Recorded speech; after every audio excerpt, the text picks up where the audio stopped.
નમસ્કાર, આપ જોઈ રહ્યા છો પંચાયત સમાચાર 24 હવે જોઈએ અગત્યના સમાચાર. દાહોદમાં રેતી માફિયાનો કરોડોનો કોળિયો ખુલ્લો પડ્યો છે.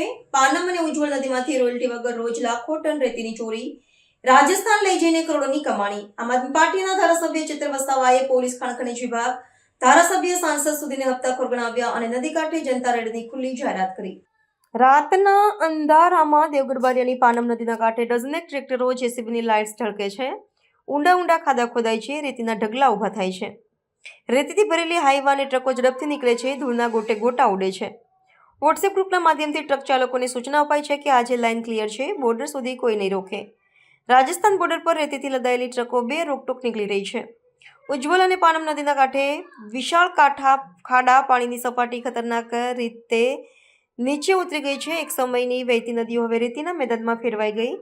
ચેતર વસાવાએ દાહોદમાંથી થતી રેતી ચોરી મામલે ગંભીર આક્ષેપો લગાવતા જણાવ્યું હતું કે પોલીસ વિભાગ હોય, ખાણ ખનીજ વિભાગ હોય કે અહીંના ધારાસભ્ય, સાંસદ હોય, બધાને રેગ્યુલર હપ્તા પહોંચે છે, એટલે જ અહીંની નદીઓમાંથી રેતી ઉલેચવાનું કૌભાંડ ચાલી રહ્યું છે.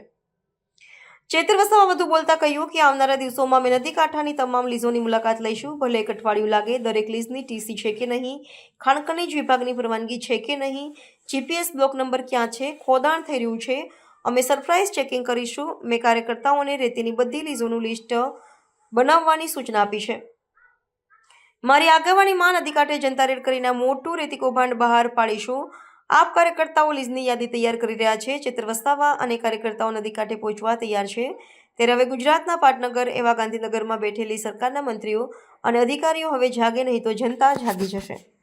દાહોદમાં મનરેગા કૌભાંડ એટલું મોટું થયું છે, નલ સે જલનું કૌભાંડ થયું છે, તો ડબલ એની જમીનોનું કૌભાંડ થયું છે. હવે ખાણ ખનીજ વિભાગના અધિકારીઓ, એના નેતાઓના મેલા પીપળાથી અહીંની રેતીનું ઉલેચવાનું ચાલે છે. રોજના લાખો મેટ્રિક ટન રેતી અહીંથી રાજસ્થાન લઈ જવામાં આવે છે. ત્યારે એમાં બધાના સેક્શનો બંધાયેલા છે, હપ્તા બંધાયેલા છે. એમાં પોલીસ વિભાગ હોય, ખાણ ખનીજ વિભાગ હોય, અહીંના ધારાસભ્ય હોય, સાંસદ હોય, બધાને રેગ્યુલર હપ્તા પહોંચે છે. એટલા માટે જ અહીંથી ખાણ ખનીજ વિભાગ રેતીનો ઉલેચાય છે.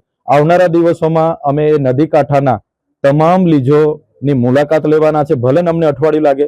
એક જણની ઈસીની પરવાનગી છે કે કેમ, ખાણ ખનીજ વિભાગની પરવાનગી કે છે કે કેમ, એમની જીપીએસ બ્લોક નંબર ક્યાં છે અને એનું ખોદાણ ક્યાં ચાલે છે, એ તમામ બાબતોની અમે સરપ્રાઇઝ ચેકિંગ કરવાના છે. આજે એ બાબતે અમારી બધા સાથે ચર્ચા થઈ છે. એ લોકો લિસ્ટ બનાવે, સર્વે કરે, મને આપશે, તો મારી આગેવાનીમાં જ અમે આખી જનતા રેડ કરવાના છે.